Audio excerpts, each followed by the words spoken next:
ಇನ್ನಿಲ್ಲದಂತೆ ಗಡಗಡ ಗಡಗಡ ನಡುಗ್ತಾ ಮನೆಯಲ್ಲಿ ಕೂತಿದ್ದಾರೆ. ನಿಮ್ಮ ಚಿರ ಚರ ಆಸ್ತಿ ಪಾಸ್ತಿ ಬಿಲ್ಡಿಂಗು ನಿಮ್ಮ ಲೈಸೆನ್ಸು ಎಲ್ಲವನ್ನು ಕ್ಷಣಾರ್ಧದಲ್ಲಿ ಕೇಂದ್ರ ಸರ್ಕಾರ ಮುಟ್ಟು ಹಾಕಿಕೊಳ್ತದೆ. ತಪ್ಪೇನಿದೆ ಇದರಲ್ಲಿ ಹೇಳಿ? ಯಾವ ಬೇಟೆಗೆ ಇಳಿದಿದ್ದಾರೆ, ಏನು ಕಥೆ, ಅವೆಲ್ಲವನ್ನ ನಿಮ್ಮೊಟ್ಟಿಗೆ ಹಂಚ್ಕೋಬೇಕು. ಇಲ್ಲಿಯವರೆಗೆ ನನ್ನ ಚಾನಲ್ ಅನ್ನು ಸಬ್ಸ್ಕ್ರೈಬ್ ಮಾಡದೇ ಇದ್ದರೆ ಸಬ್ಸ್ಕ್ರೈಬ್ ಮಾಡಿ. ಸ್ವತಂತ್ರ ಪತ್ರಿಕೋದ್ಯಮಕ್ಕೆ ಬೆಂಗಾವಲಾಗಿ.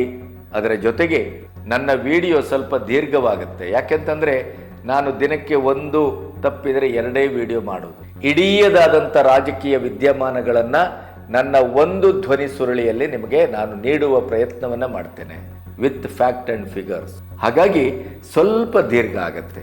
ನೀವು ಅದನ್ನು ಸಹಿಸಿಕೊಂಡ್ರೆ ನಿಮಗೆ ಒಂದಿಷ್ಟು ಅದ್ಭುತವಾದಂಥ ವಿಚಾರಗಳು ನಿಮ್ಮ ಮೈ ಮನಸ್ಸಿಗೆ ಅಂಟುತ್ತವೆ ಅಂತ ನಾನು ಭಾವಿಸಿದ್ದೇನೆ.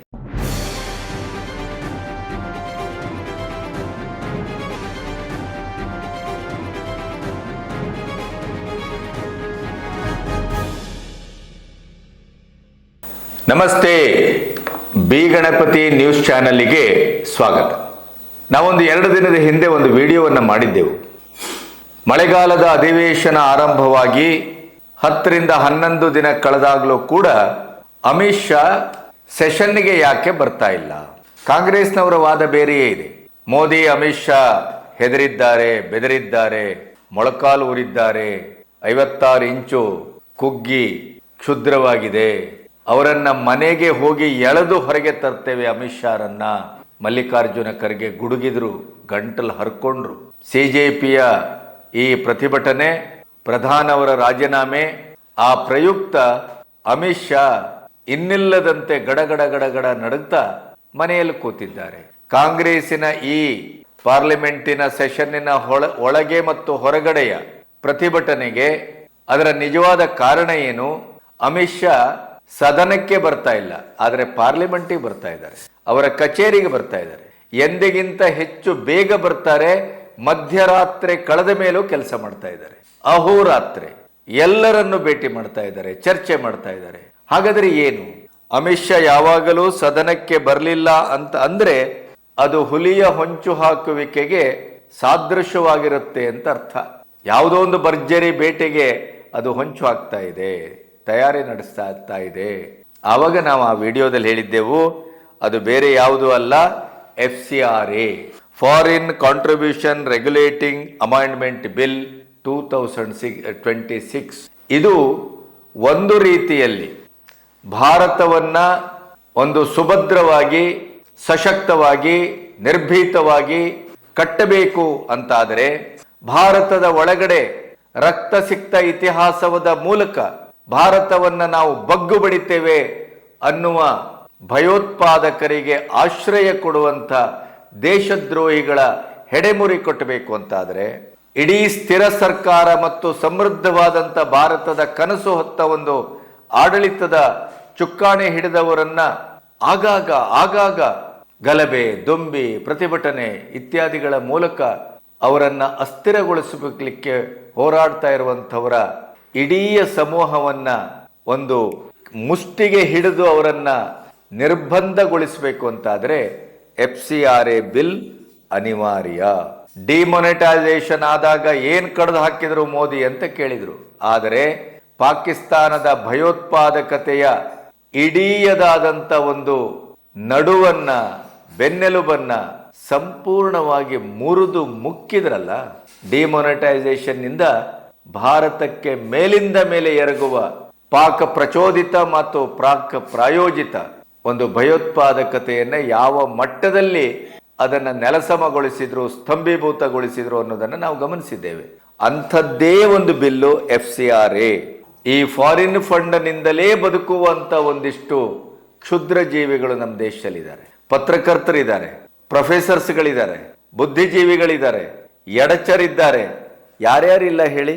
America, China, Europe countries, Muslim countries, ಯಾರ್ಯಾರೆಲ್ಲ ಭಾರತವನ್ನ ಯಾವುದೇ ಕಾರಣಕ್ಕೂ ಅದು ಥರ್ಡ್ ವರ್ಲ್ಡ್ ಕಂಟ್ರಿಯೇ ಆಗಿರಬೇಕು, ಅದು ಅಭಿವೃದ್ಧಿ ಹೊಂದಬಾರದು, ಅದು ಇಡೀ ವಿಶ್ವದಲ್ಲಿ ತಲೆ ಎತ್ತಿ ನಿಲ್ಲಬಾರದು, ಅದು ಯಾವತ್ತೂ ಬೇಡ್ತಾ ಇರಬೇಕು, ತಲೆ ತಗ್ಗಿಸೇ ಇರಬೇಕು. ಅದು ತನ್ನ ಶಸ್ತ್ರಾಸ್ತ್ರ ಖರೀದಿಯಲ್ಲಿ ಮುಳುಗಿರಬೇಕು. ಶಸ್ತ್ರಾಸ್ತ್ರ ತಯಾರಿಕೆಯಲ್ಲಿ ಅದು ಸ್ವಾವಲಂಬಿ ಆಗಬಾರದು, ಅದು ಆತ್ಮನಿರ್ಭರ ಭಾರತ ಆಗಬಾರದು, ಅದು ಶಕ್ತ ಮತ್ತು ಸ್ವಾಭಿಮಾನಿ ಭಾರತ ಆಗಬಾರದು. ಈ ಎಲ್ಲ ದೇಶ ವಿರೋಧಿ ರಾಷ್ಟ್ರಗಳ ಕನಸುಗಳನ್ನು ಕಳೆದ 12 ವರ್ಷಗಳಿಂದ ನುಚ್ಚು ನೂರು ಮಾಡಿ ವಿಶ್ವದ ನಂಬರ್ 1 ಮತ್ತು ಅತ್ಯಂತ ವೇಗದಲ್ಲಿ ಆರ್ಥಿಕವಾಗಿ ಬೆಳೀತಾ ಇರುವಂಥ ದೇಶವಾಗಿ ಅದನ್ನು ಕಟ್ಟಿದ ಕೀರ್ತಿ, ಶ್ರೇಯಸ್ಸು, ಧೀಮಂತಿಕೆ ಅದು NDA ಸರ್ಕಾರ, ಮೋದಿಯ ನೇತೃತ್ವ. ಹಾಗಾಗಿ ಯುಗೋಸ್ಲೋವಿಕ್ಯಾದ ಪ್ರಧಾನಿ ಹೇಳ್ತಾರೆ, ಬಹುತ್ವದಲ್ಲಿ ಏಕತ್ವ, ಬಹು ಪಾರ್ಟಿಗಳು, ಅತ್ಯಂತ ಅಧಿಕಾರಕ್ಕಾಗಿ ಹಣಾಹಣಿ, ಬಹಳ ದೊಡ್ಡ ದೇಶ, ಎಷ್ಟೊತ್ತಿಗೆ ಏನು ಬೇಕಾದರೂ ಆಗಬಹುದು ಅಂತ ಎಲ್ಲ ಸಾಧ್ಯತೆಗಳು ಇರುವಂಥ ಒಂದು ವಿಕ್ಷಿಪ್ತ ಮತ್ತು ವಿಚ್ಛಿದ್ರಕಾರಕವಾದಂಥ ಪರಿಸರವನ್ನ ಒಡಲಲ್ಲಿಟ್ಟುಕೊಂಡಂಥ ಭಾರತದ ದೇಶದಲ್ಲಿ 12 ವರ್ಷಗಳ ಕಾಲ ನಿರಂತರವಾಗಿ ಜನಪ್ರಿಯತೆಯನ್ನು ಉಳಿಸಿಕೊಂಡು ಅದ್ಭುತ ಆಡಳಿತ ಮಾಡುವ ಮೂಲಕ ವಿಶ್ವದ ನಂಬರ್ 1 ನಾಯಕನಾಗಿ ಗುರುತಿಸಿಕೊಳ್ಳುವುದು ಅಷ್ಟು ಸುಲಭ ಅಲ್ಲ. ಅದು ಮೋದಿಯವರಿಗೆ ಮಾತ್ರ ಸಾಧ್ಯ. ಇದು ಎಲ್ಲರಿಗೂ ಹೊಟ್ಟೆ ಉರಿ. ಹಾಗಾಗಿ ಫಾರಿನ್ ಫಂಡ್ಗಳ ಮೂಲಕ ದೇಶವನ್ನು ಅಭದ್ರಗೊಳಿಸುವ, ದೇಶದಲ್ಲಿ ದಂಗೆ ಎಬ್ಬಿಸುವ, ಭಯೋತ್ಪಾದಕ ಚಟುವಟಿಕೆಗೆ ಇಂಬು ಕೊಡುವ, ಮತಾಂತರವನ್ನು ಮಾಡುವ ಈ ಎಲ್ಲ ಕೆಲಸಗಳು ಯಾವುದರಿಂದ ಆಗ್ತಾ ಇದೆ ಅಂತಂದ್ರೆ NGOಗಳಿಂದ. ಒಂದು ಇಂಟೆಲಿಜೆನ್ಸ್ ಡಿಪಾರ್ಟ್ಮೆಂಟಿನ ರಿಪೋರ್ಟ್ ಪ್ರಕಾರ FCRA ಬಿಲ್ ಯಾವಾಗ ತರ್ತೇವೆ ಭಾರತ ಅಂತ ಘೋಷಿಸಿತ್ತೋ ಆ ನಂತರವೇ CJP ಹುಟ್ಟುಕೊಳ್ತು. CJPಯ ತ್ವರಿತಗತಿಯ ಪ್ರತಿಭಟನೆ ಹುಟ್ಟುಕೊಳ್ಳದಿದ್ರೆ ಅದು ಕೇವಲ ನೀಟು, ಕೇವಲ ಪ್ರಶ್ನೆ ಪತ್ರಿಕೆಯ ಸೋರಿಕೆ, ಕೇವಲ ವಿದ್ಯಾರ್ಥಿಗಳ ಹಿತಾಸಕ್ತಿಯ ಕಾಪಾಡುವಿಕೆಗಷ್ಟೇ ಅಲ್ಲ, ಅದರ ಹಿಂದೆ FCRA ಇಂದ ಸಂತ್ರಸ್ತರಾದ, ಈಗ NGOಗಳ ಲೈಸೆನ್ಸ್ ಅನ್ನೇ ರದ್ದು ಮಾಡಿದೆ ಕೇಂದ್ರ ಸರ್ಕಾರ.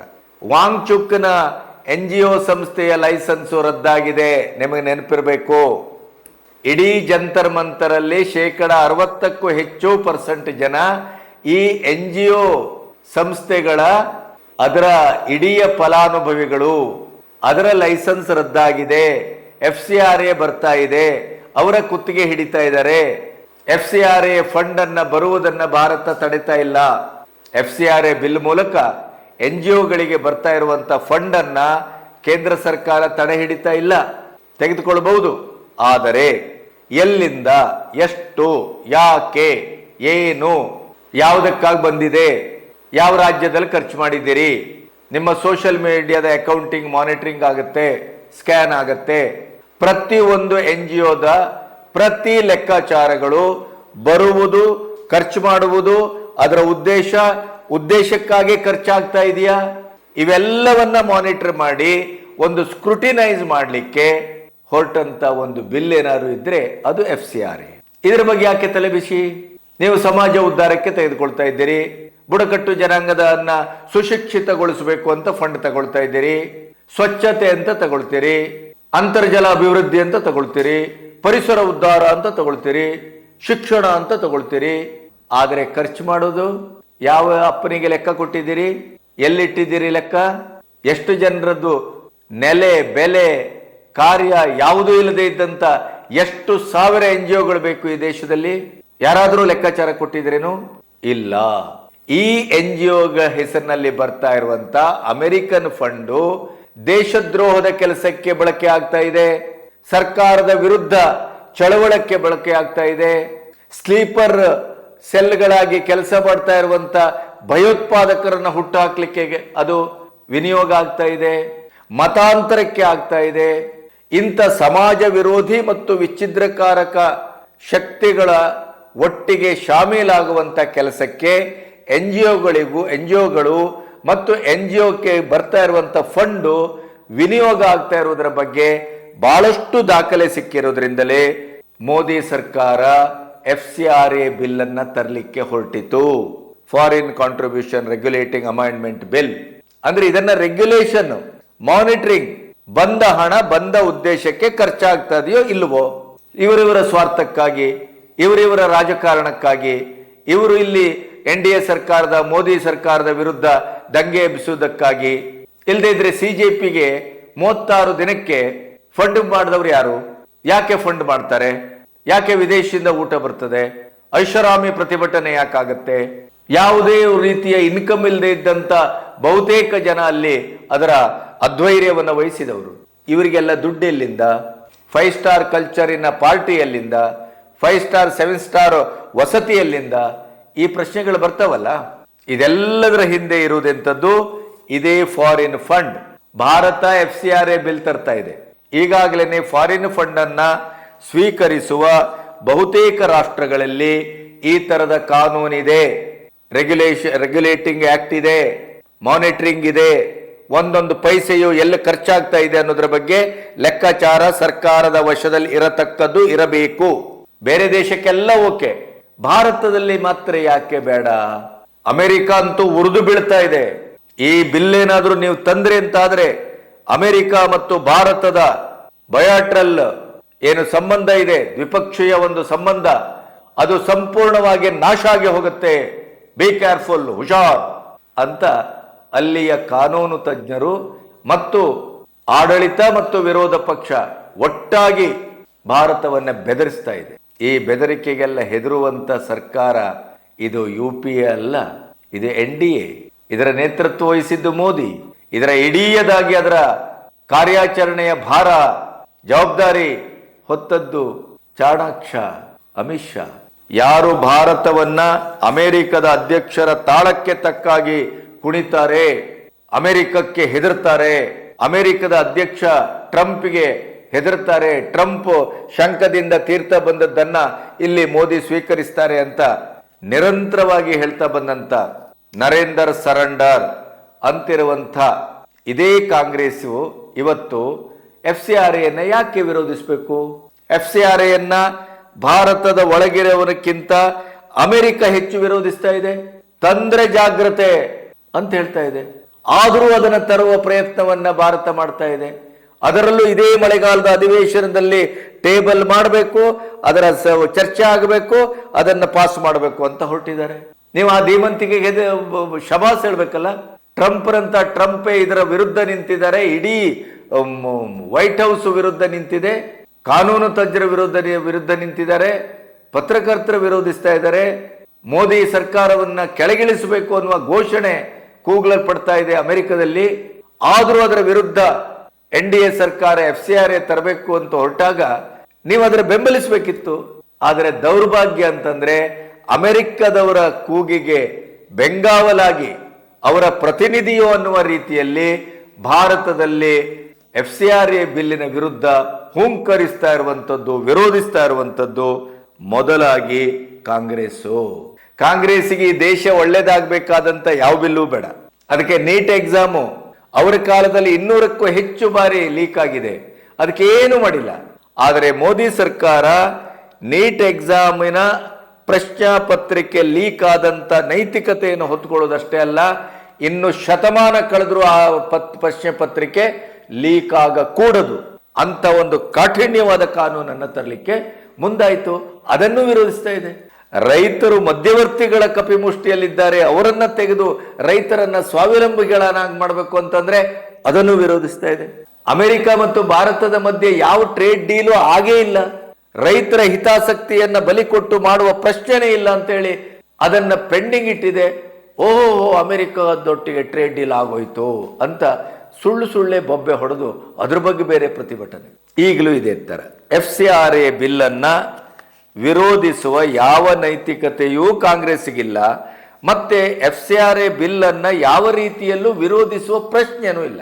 ಹೇಳ್ತಾ ಇರೋದೇನು, ನೀವು ಫಂಡ್ ತಗೊಳ್ಳಿ, ನಮ್ಮ ಅಬ್ಜೆಕ್ಷನ್ ಇಲ್ಲ.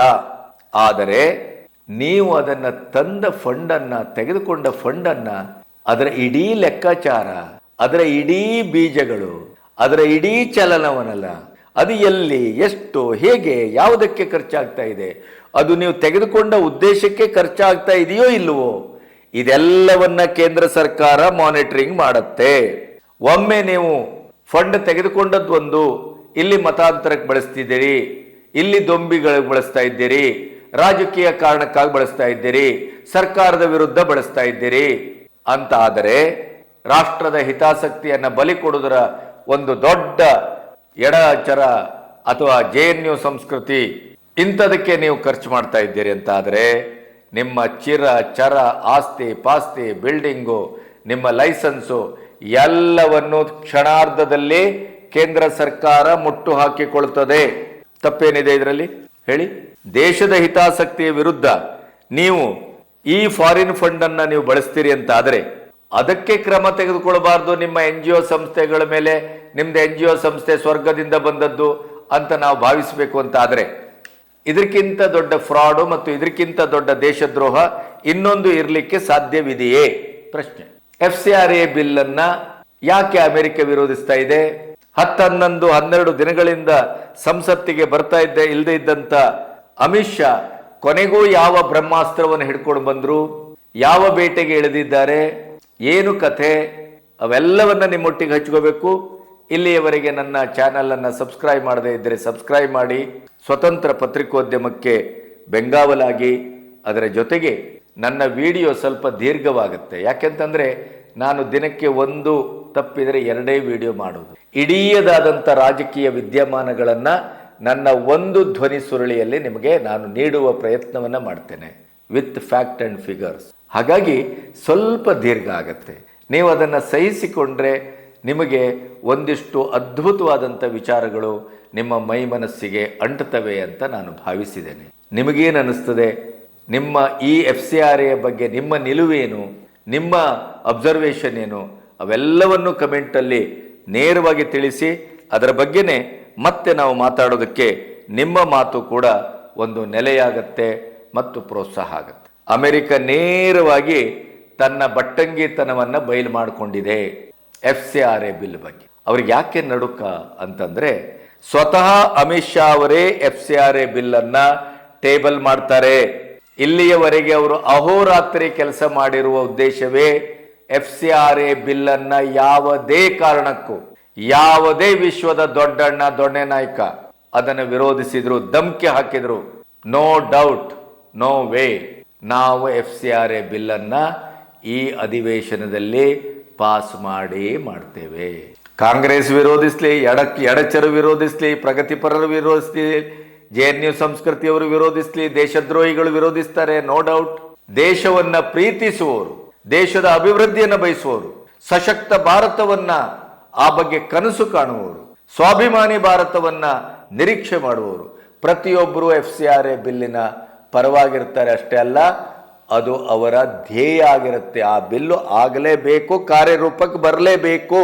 ಹಾಗಾಗಿ ಈ ಫಾರಿನ್ ಫಂಡೇ ಭಾರತಕ್ಕೆ ಕನ್ನ ಕೊರೆತಾ ಇತ್ತು. ಈ ಫಾರಿನ್ ಫಂಡ್ ಅನ್ನ ತಂದುಕೊಂಡು NGOಗಳು ಮುಖ ಒಂದು, ಮುಖವಾಡ ಇನ್ನೊಂದು, ಒಳಗಡೆ ಮತ್ತೊಂದು, ದೇಶದ್ರೋಹದ ಕೆಲಸವೇ ಪ್ರಧಾನ, ಸಮಾಜವನ್ನ ವಿಕ್ಷಿಪ್ತಗೊಳಿಸುವಂಥದ್ದು, ಸಮಾಜಕ್ಕೆ ಮತಾಂತರದ ವಿಷವನ್ನ ಉಣಿಸುವಂಥದ್ದು, ಇವೆಲ್ಲವನ್ನ ಮಾಡ್ತಾ ಇರುವಂತವರ ಬಾಲವನ್ನ ಕತ್ತರಿಸಲಿಕ್ಕೆ ಹೊರಟಾಗ ಏನಾಯ್ತು? ಎಲ್ಲರೂ ವಿಲವಿಲ ಅಂತ ಒದ್ದಾಡಿದ್ರು. ಕಾಂಗ್ರೆಸ್ ಯಾಕೆ ವಿರೋಧಿಸ್ತಾ ಇದೆ? ಕಾಂಗ್ರೆಸ್ ಇಂದು NGO ಇದೆ. ಕಾಂಗ್ರೆಸ್ ಪಕ್ಷವು ಈ ಫಂಡಿನ ಮೇಲೆ ಡಿಪೆಂಡ್ ಆಗಿದೆ.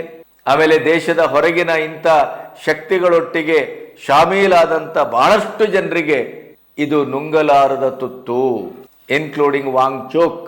ನಿರಕ್ಷರೆಯನ್ನು ಮಾಡಿದ್ದು ಭಯಂಕರ ನೀಟ್ ವಿದ್ಯಾರ್ಥಿಗಳ ಉದ್ಧಾರಕ್ಕಾಗಲ್ಲ, ಸ್ವ ಉದ್ಧಾರಕ್ಕೆ ಕೋಟಿ ಕೋಟಿ ಕೋಟಿಗಳನ್ನ ಬಾಚುತ್ತಾ ಇದ್ರು ಅವರ NGO ಸಂಸ್ಥೆಗೆ.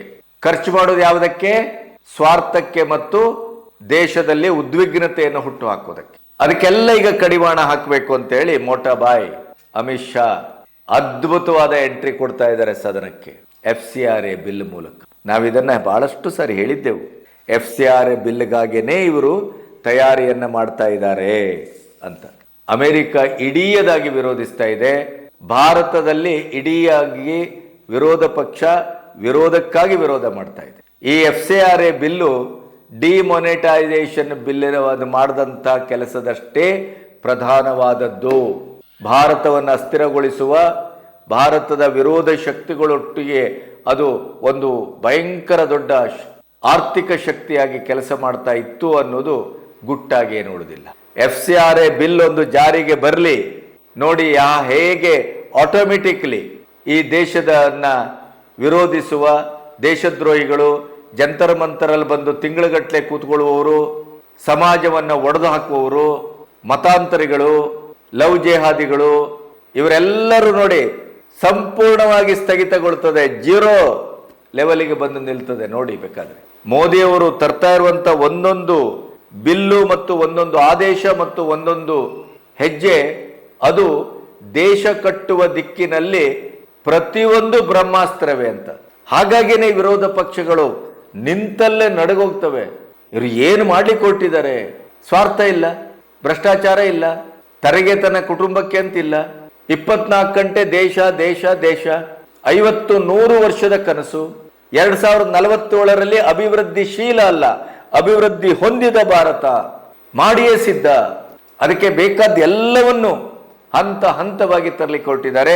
ಅದಕ್ಕೆ ಈ ಭಾರತವನ್ನ ಕಟ್ಟುವ ದಿಕ್ಕಿನಲ್ಲಿ ಒಂದು ದೊಡ್ಡ ಬ್ರಹ್ಮಾಸ್ತ್ರ ಏನಾದರೂ ಇದ್ರೆ ಅದು FCRA. ಫಾರಿನರ್ಸ್ಗಳು ಎಲ್ಲಿ ಬೇಕಾದ್ರೆ ಎಷ್ಟು ಬೇಕಾದ್ರೆ ದುಡ್ಡು ಚೆಲ್ಲಬಹುದು, ಏನು ಬೇಕಾದ್ರೆ ಮಾಡಿಸ್ಬಹುದು. ಸಮಾಜದ ಉದ್ಧಾರದ ಹೆಸರಿನಲ್ಲಿ ಇಡೀ ಭಾರತದ ಒಳಗಡೆ ಕನ್ನ ಕೊರೆಯುವ, ದೇಶದ ಭದ್ರತೆಗೆ ಧಕ್ಕೆ ತರುವಂತ ಎಲ್ಲ ಕೆಲಸಗಳನ್ನು ಇಲ್ಲಿವರೆ ಮಾಡ್ತಾ ಬಂದು. ಅದಕ್ಕೆ ಈಗ ಕಡಿವಾಣ ಹಾಕ್ಲಿಕ್ಕೆ ಹೊರಟ ತಕ್ಷಣ ಮೊದಲು ಬೆದರಿದ್ದು, ಹೆದರಿದ್ದು, ಹತಾಶರಾದದ್ದು, ತಲೆ ಕೆರ್ಕೊಂಡದ್ದು ಅಮೆರಿಕ ಎಷ್ಟರ ಮಟ್ಟಿಗೆ ಈ ಬಿಲ್ ಅನ್ನ ವಿರೋಧಿಸ್ತದೆಯೋ ಅದರ 10 ಪಟ್ಟು ನಮ್ಮ ವಿರೋಧ ಪಕ್ಷಗಳು ವಿರೋಧಿಸ್ತವೆ. ಅಲ್ಲಿಗೆ ನೀವು ಲೆಕ್ಕ ಹಾಕಿ, ಇದು ಯಾವುದು ಸ್ಪಾನ್ಸರ್ಡು, ಇದರ ಬೀಜ ಎಲ್ಲಿದೆ? ಈ ವಿರೋಧಿಸುವವರ ದೇಶದ ಒಳಗಡೆ ವಿರೋಧಿಸುವ ಈ ವಿರೋಧ ಪಕ್ಷಗಳ ಎಲ್ಲ ತಾಯ ಬೇರುಗಳು ಎಲ್ಲಿ ಇದೆ? ಇದನ್ನ ನಾವು ಹೇಳಬೇಕಾಗಿಯೇ ಇಲ್ಲ. FCRA ಬಿಲ್ ಟೇಬಲಿಂಗ್ ಮಾಡ್ತಾ ಇರೋದು ಭಾರತ, ದಂಗಾಗಿ ಅದರ ವಿರುದ್ಧ ಹುಂಕರಿಸ್ತಾ ಬುಸುಗುಡ್ತಾ ಇರುವಂತದ್ದು ಅಮೆರಿಕ. ಲೆಕ್ಕ ಹಾಕಿ ನೀವು. ಅವ್ರು ಹೇಳ್ತಾರೆ ಕ್ರಿಶ್ಚಿಯಾನಿಟಿಯ ಮೇಲಿನ ದಾಳಿ ಇದು. ಎಲ್ಲಿ ಕ್ರಿಶ್ಚಿಯಾನಿಟಿ, ಎಲ್ಲಿ ಧರ್ಮ? ಚರ್ಚು ಮತ್ತು ಚಾರಿಟಿಗಳನ್ನ ಟೇಕ್ ಓವರ್ ಮಾಡಲಿಕ್ಕೆ FCRA ಬಿಲ್ ಮೂಲಕ ಈ ಕೇಂದ್ರ ಸರ್ಕಾರ ಪ್ರಯತ್ನಿಸ್ತಾ ಇದೆ, ಮೋದಿ ಸರ್ಕಾರ ಅಂತ ನೇರವಾಗಿ ಅಮೆರಿಕ ದಾಳಿ ಮಾಡ್ತದೆ. ಇದೊಂದು ಭಯಾನಕ ಅಂತ ಹೇಳ್ತದೆ. FCRA ಬಿಲ್ ಅನ್ನ ನೀವು ಕ್ರಿಶ್ಚಿಯನ್ರ ಮೇಲೆ, ಕ್ರಿಶ್ಚಿಯನ್ ಸಂಸ್ಥೆಗಳ ಮೇಲೆ, ಕ್ರಿಶ್ಚಿಯನ್ ಧರ್ಮದ ಮೇಲೆ ನೀವು ಅಟ್ಯಾಕ್ ಮಾಡಲಿಕ್ಕೆ ಬಳಸ್ಕೊಳ್ತಾ ಇದ್ದೀರಿ. ಅಲ್ಲಿಗೆ ಏನಾಯ್ತು? ಕ್ರಿಶ್ಚಿಯಾನಿಟಿ, ಚಾರಿಟಿ ಇತ್ಯಾದಿಗಳನ್ನೆಲ್ಲ ಇದು ನೇರವಾಗಿ ತರ್ತಾ ಇದೆ ಅಮೆರಿಕ. ಅಂತಂದ್ರೆ ಮತಾಂತರಕ್ಕೆ ಅಮೆರಿಕ ಸುರಿತಾ ಇರುವಂತ ಹಣ ಎಷ್ಟು? ಪೋಪ್ ಜಾನ್ ಪಾಲ್ ಒಮ್ಮೆ ಬಂದಿದ್ರಲ್ಲ ಸೋನಿಯಾ ಗಾಂಧಿ ಅವರ ಅಧಿಕಾರದಲ್ಲಿ, ಮತಾಂತರ ನಮ್ಮ ಹಕ್ಕು ಅಂತ ಹೇಳಿ ದೆಹಲಿಯಲ್ಲಿ ಹೇಳಿ ಹೋಗಿದ್ರಲ್ಲ ಭಾರತದಲ್ಲಿ, ಅದನ್ನು ಹೇಳಿ ದಕ್ಕಿಸ್ಕೊಂಡಿದ್ರು ಅವರು. ಯಾಕೆಂದ್ರೆ UPA ಸರ್ಕಾರ ಇದ್ದಾಗ. ಹಾಗಾಗಿ ಭಾರತದ ಈಶಾನ್ಯ ರಾಜ್ಯಗಳು ಬಹುತೇಕವಾಗಿ ಈಗಾಗಲೇ ಮತಾಂತರದ ಅಬ್ಬರಕ್ಕೆ ಬಲಿಯಾಗಿ ಹೋಗಿದೆ. ಇನ್ನೂ ನಾವು ಹೀಗೆ ಬಿಟ್ರೆ ನಮ್ಮ ಕಣ್ಣೆದುರನ್ನೇ ಭಾರತವಾಗಿ ಉಳಿಯುವುದಿಲ್ಲ. ಹಾಗಾಗಿ FCRA ಬಿಲ್ಲು ತರುವುದು ಈ ವರ್ತಮಾನದ ಅತ್ಯಂತ ತುರ್ತು ಅಂತ. ಹಾಗಾಗಿ ಭಾರತದ ಬಯಲೆಟ್ರಾಲ್ ಸಂಬಂಧ ಹಾಳಾಗತ್ತೆ. ಭಾರತ ಮತ್ತು ಅಮೆರಿಕದ ಒಂದು ಹೃದಯವಾದಂಥ ಸಂಬಂಧ ಏನಿತ್ತಲ್ಲ ಅದು ವಿಷಕಾರಕವಾಗಿ ಬದಲಾಗಬಹುದು. ಇದೊಂದು ಭಯಾನಕವಾದ ಹೆಜ್ಜೆ. ಭಾರತದ ಮಟ್ಟಿಗೆ ನೀವು FCRA ತಂದ್ರಿ ಅಂತಾದರೆ ಅಮೆರಿಕ ಖಂಡಿತವಾಗಿಯೂ ನಿಮ್ಮ ವಿರುದ್ಧ ನಿಲ್ಲತ್ತೆ ಅನ್ನುವಂಥ ಧಮಕಿಯನ್ನ ಹಾಕಿದ್ದಾರೆ. ಆದರೆ ಈ ಯಾವ ಧಮಕಿಯನ್ನು, ಈ ಯಾವ ನಿಮ್ಮ ಬ್ರಹ್ಮಾಸ್ತ್ರವನ್ನು ಭಾರತ ಕಿಂಚಿತ್ತೂ ಕೇರ್ ಮಾಡುವ ಸ್ಥಿತಿಯಲ್ಲಿ ಇಲ್ಲ. FCRA ಬಿಲ್ಲನ್ನ ವಿರೋಧಿಸುವ ಮೂಲಕ ಭಾರತದ ಏಳಿಗೆಯನ್ನ ಬಯಸುವವರು ಯಾರು, ಭಾರತದ ಅಭಿವೃದ್ಧಿಯನ್ನು ಬಯಸುವವರು ಯಾರು, ಒಂದು ಭಾರತದ ಇಡೀ ಅಸ್ಮಿತೆಯ ಪರವಾಗಿದ್ದವರು ಯಾರು, ಭಾರತದ ಅವನತಿಯನ್ನ, ಭಾರತದ ಅಭಿವೃದ್ಧಿಯನ್ನ ಬಯಸದೇ ಇರುವ ಕ್ಷುದ್ರ ಮನಸ್ಸುಗಳು ಮತ್ತು ಅಮೆರಿಕದ ತಾಳಕ್ಕೆ ತಕ್ಕಾಗಿ ಕುಣಿಯುವಂತ ಪಕ್ಷಗಳು ಯಾವುದು, ರಾಜಕಾರಣಿಗಳು ಯಾರು, ರಾಜಕೀಯ ಹಿತಾಸಕ್ತಿಗಳು ಯಾವುದು ಅನ್ನೋದು ಈಗ ಬಟ್ಟಂಬಯಲಾಗಿದೆ. ಅಮೆರಿಕವೂ ತನ್ನ ನಿಜವಾದ ಇರಾದೆ ಏನು ಅನ್ನೋದನ್ನ ಸ್ಪಷ್ಟಪಡಿಸಿದೆ. FCRAಯನ್ನ ವಿರೋಧಿಸ್ತಾ ಇರುವುದು ಯಾಕೆ ಅನ್ನೋದು ಭಾರತದ ಒಳಗಿನ ಬೃಹತ್ ಮತಾಂತರದ ಒಂದು ಅಭಿಯಾನಕ್ಕೆ ಇದು ಕೊಳ್ಳಿ ಇಡ್ತಾ ಇದೆ FCRA ಬಿಲ್ಲು.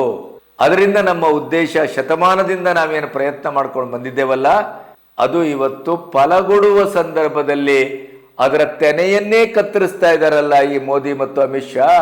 ಅದರಿಂದ ಅಮೆರಿಕ ಬೆಂಕಿ ಕೆಂಡವಾಗಿದೆ. ಅದರಲ್ಲಿ ಚಳಿ ಕಾಯಿಸ್ಕೊಳ್ಳಿಕ್ಕೆ ನಮ್ಮ ವಿರೋಧ ಪಕ್ಷಗಳು ಹೊರಟಿದೆ. ನೋಡಿ, ನಮ್ಮ ವಿರೋಧ ಪಕ್ಷಗಳಿಗೆ ಕನ್ಸ್ಟ್ರಕ್ಟಿವ್ ಆದ ಐಡಿಯಾಗಳೇ ಇಲ್ಲ ಅಂತ. ಮತ್ತದರ ಉದ್ದೇಶವೂ ಅಲ್ಲ ಅವ್ರದ್ದು. ಐಡಿಯಾ ಬಂದರೂ ಅದನ್ನ ಇಂಪ್ಲಿಮೆಂಟ್ ಮಾಡ್ಲಿಕ್ಕೆ ಹೋಗುದಿಲ್ಲ. ಯಾಕೆ ಗೊತ್ತಾ? ಅವರು ವಿರೋಧಕ್ಕಾಗಿ ವಿರೋಧಿಸುವವರು. ಅವರಿಗೆ ಮೋದಿ ಸರ್ಕಾರ ಅದು ಏನು ಮಾಡಿದ್ರೂ ತಪ್ಪು. ಮೂಲಭೂತವಾಗಿ China, America, Turkey, Pakistan, Bangla ಇಂಥ ದೇಶಗಳ ಹಿತಾಸಕ್ತಿಯ ವಿರುದ್ಧ ಮೋದಿ ಸರ್ಕಾರ ಇಡುವ ಎಲ್ಲ ಹೆಜ್ಜೆಗಳು ನಮ್ಮ ವಿರೋಧ ಪಕ್ಷಕ್ಕೆ ಪಟ್ಟಂತ ಹೆಜ್ಜೆಗಳೇ, ವಿರೋಧಿಸುವಂತ ಹೆಜ್ಜೆಗಳೇ. ಇದರಿಂದ ನೀವು ಅರ್ಥ ಮಾಡ್ಕೊಳ್ಳಿ, ನಮ್ಮ ದೇಶದಲ್ಲಿರುವ ವಿರೋಧ ಪಕ್ಷಗಳು ರಾಜಕೀಯವಾಗಿ ಯಾವ ಮನೋಧರ್ಮವನ್ನು ಹೊಂದಿದೆ ಮತ್ತೆ ಅವರ ಸೊಂಟಕ್ಕೆ ಹಗ್ಗ ಹಾಕಿ ಕುಣಿಸುವವರು ಯಾರು? ಸೊರೋಸೋ, ಟ್ರಂಪೋ, ಚೈನಾವೋ ಅಥವಾ ಇನ್ಯಾರ್ಯಾರು? ಅದನ್ನು ನಾವು ಬಾಯ್ಬಿಟ್ಟು ಹೇಳಬೇಕೆ? FCRA ಬಿಲ್ನಿಂದ ದೇಶದ ಒಳಗಿನ ದೇಶ ವಿರೋಧಿಗಳು, ದೇಶದ ಹೊರಗಿನ ದೇಶ ವಿರೋಧಿಗಳು ಏಕಕಾಲದಲ್ಲಿ ಬೆತ್ತಲಾಗಿದ್ದಾರೆ. ನೆನಪಿಡಿ, ಇಂಥ ಒಂದು ಅದ್ಭುತವಾದಂಥ ಬಿಲ್ಲನ್ನ ಸಮಗ್ರವಾಗಿ ತಯಾರು ಮಾಡಿಕೊಂಡು ಅಮಿತ್ ಶಾ ಅದ್ಭುತವಾದಂಥ ವಿರೋಚಿತವಾದಂಥ ಎಂಟ್ರಿಯನ್ನ ಸದನಕ್ಕೆ ಕೊಡ್ತಾ ಇದ್ದಾರೆ ಅನ್ನೋದು ಈ ಹೊತ್ತಿನ ಮಹಾ ಬ್ರೇಕಿಂಗು. ಯಾರಿಗೂ ಕೇರ್ ಮಾಡುದು. ಚರ್ಚೆಯ ಕೇಂದ್ರ ಬಿಂದುವು ಅವರೇ ಆಗ್ತಾರೆ, ಚರ್ಚೆಯನ್ನು ಅವರೇ ನಿರ್ವಹಿಸ್ತಾರೆ, ಚರ್ಚೆಯಲ್ಲಿ ಸಮರ್ಥವಾಗಿ ಉತ್ತರವನ್ನು ಅವರೇ ಕೊಡ್ತಾರೆ. ಮತ್ತೆ FCRA ಬಿಲ್ಲನ್ನ 100%, 100% ಪಾಸ್ ಮಾಡುವಂತ ಜವಾಬ್ದಾರಿಯನ್ನ ತನ್ನ ಹೆಗಲ ಮೇಲೆ ಅಮಿತ್ ಶಾ ಹೊತ್ಕೊಂಡಿದ್ದಾರೆ. ಆದ್ರಿಂದಲೇ ಅವರು 8-10 ದಿನ ಸಂಸತ್ ಭವನಕ್ಕೆ ಬರಲಿಲ್ಲ, ಅಂದ್ರೆ ಸಂಸತ್ತಿಗೆ ಬರಲಿಲ್ಲ, ಪಾರ್ಲಿಮೆಂಟ್ ಭವನಕ್ಕೆ ಬಂದು ಅಹೋರಾತ್ರಿ ಕೆಲಸ ಮಾಡಿದ್ರು. ಈಗ ಅಮಿತ್ ಶಾ ಯಾಕೆ ಬರಲಿಲ್ಲ ಅಂತ ಭಯಂಕರವಾಗಿ ಒದರ್ತಾ ಇದ್ದಂತ ವಿರೋಧ ಪಕ್ಷಗಳಿಗೆ ನಡುಕ ಹುಟ್ಟಿದೆ, ಭೀತಿ ಹುಟ್ಟಿದೆ. ಅಯ್ಯೋ ದೇವರೇ, ಅಮಿತ್ ಶಾ ಬರದೇ ಇದ್ರೆ ಚೆನ್ನಾಗಿತ್ತು, ಕೊನೆಗೂ ಬಂದೇ ಬಿಟ್ರಲ್ಲ, ಬರುವಾಗ ತಂದ್ರಲ್ಲ ನಮ್ಮ ತಲೆ ಮೇಲೆ ಚಪ್ಪಡಿ ಎಳೆಯುವಂತ FCRA ಬಿಲ್ಲು. ನಮ್ಮ ಇಡೀ ತಿಂದು ತೇಗಿಕೊಂಡು ಆರಾಮಾಗಿ ಪ್ರತಿಭಟನೆ ಮಾಡಿಕೊಂಡು ಎಲ್ಲದಕ್ಕೂ ಫಂಡನ್ನ ಫಾರಿನ್ ಅವರಿಂದ ತೆಗೆದುಕೊಂಡು ಈ ದೇಶವನ್ನೇ ಒಂದು ದೊಡ್ಡದಾಗಿ ಹೆಗ್ಗಣದ ತರ ಕೆದಕ್ತಾ ಕೆದಕ್ತಾ ಕೆದಕ್ತಾ ಬಿಲ ತೋಡ್ತಾ ಅಸ್ಥಿರಗೊಳಿಸ್ತಾ ಇದ್ದೇವಲ್ಲಪ್ಪ. ಅದಕ್ಕೂ ನಮ್ಮ ಅನ್ನಕ್ಕೆ ಕನ್ನ ಹಾಕಿಬಿಟ್ರು, ಇವರು ವಿಷ ಹಾಕಿಬಿಟ್ರು. ಹಾಗಾಗಿ ಇವರು ಅಮೆರಿಕದಲ್ಲಿ ಅವರು ವಿಲವಿಲ ಅಂತ ಒದ್ದಾಡ್ತಾ ಇದ್ದಾರೆ, ಇವರು ಇಲ್ಲಿ ವಿಲ ಅಂತ ಒದ್ದಾಡ್ತಾ ಇದ್ದಾರೆ. ಇಬ್ರು ಒಂದೇ ದೋಣಿ ಕಾಳ್ರು. ಕೊನೆಗೂ ಅಮಿತ್ ಶಾ ಈ ದೇಶಕ್ಕೆ ಅದ್ಭುತವಾದಂತ ಒಂದು ರಿಫಾರ್ಮೇಷನ್ನಿಗೆ ದಾರಿ ಮಾಡಿಕೊಡುವಂತ, ಭಾರತದ ಹಲವು 10 ದಂಗೆ, ಒಂದು ಭಯೋತ್ಪಾದಕತೆ, ವಿಚ್ಛಿದ್ರಕಾರಕತೆ ಇವೆಲ್ಲದಕ್ಕೂ ಆರ್ಥಿಕ ಬಂಡವಾಳವಾಗಿ ಸಲ್ಲಬಲ್ಲಂಥ ಫಾರಿನ್ ಫಂಡ್ಗೆ ಕತ್ತರಿ ಹಾಕಿ ಅದನ್ನ ಇಡೀಯದಾಗಿ ತಮ್ಮ ಕೈಯಲ್ಲೇ ಮಾನಿಟರೈಸೇಷನ್ ಮಾಡುವಂಥ ಅಧಿಕಾರವನ್ನು ಇಟ್ಕೊಂಡು ಇವರೆಲ್ಲರ ಆಟಾಟೋಪಕ್ಕೆ ಏಕಕಾಲದಲ್ಲಿ ಬೀಗ ಜಡಿಯುವ ಕೆಲಸಕ್ಕೆ ಅಮಿತ್ ಶಾ ಮುಂದಾದದ್ದು ವಿರೋಧ ಪಕ್ಷಗಳಿಗೆ ಮತ್ತು ಅಮೆರಿಕಕ್ಕೆ ಏಕಕಾಲದಲ್ಲಿ ಅದು ಸಿಡಿಯುವ ಬಾಂಬ್ ಆಗಿದೆ. ಅದರಲ್ಲಿ ಯಾವುದೇ ಸಂದೇಹ ಬೇಡ. ಜೈ ಹೋ ಭಾರತ, ಜೈ ಹೋ ಮೋದಿ, ಅಮಿತ್ ಶಾ ಅಂತ ಹೇಳುವ ಒಂದು ಮನಸ್ಸು ಇವತ್ತು ಅತ್ಯಂತ ತುಂಬಿ ಬರ್ತಾ ಇದೆ, ಸುನಾಮಿಯ ರೀತಿಯಲ್ಲಿ. ಯಾಕೆಂತಂದರೆ ಇಂಥ ಕೆಲಸಗಳಿಂದಲೇ ಈ ದೇಶ ವಿಶ್ವಗುರು ಆಗಲಿಕ್ಕೆ ಸಾಧ್ಯ, ಈ ದೇಶ ಅಭಿವೃದ್ಧಿ ಹೊಂದಿದ ಭಾರತ ಆಗಲಿಕ್ಕೆ ಸಾಧ್ಯ, ಈ ದೇಶ ಸನಾತನ ಧರ್ಮದ ಮೇಲೆ ಮತ್ತೆ ಭಾರತವಾಗಿ ಅರಳಲಿಕ್ಕೆ ಸಾಧ್ಯ. ಅಮಿತ್ ಶಾ ಮೋದಿ ಬಹಳ ನಿಧಾನ ಅಂತ ಅನಿಸ್ತದೆ ನಮಗೆ.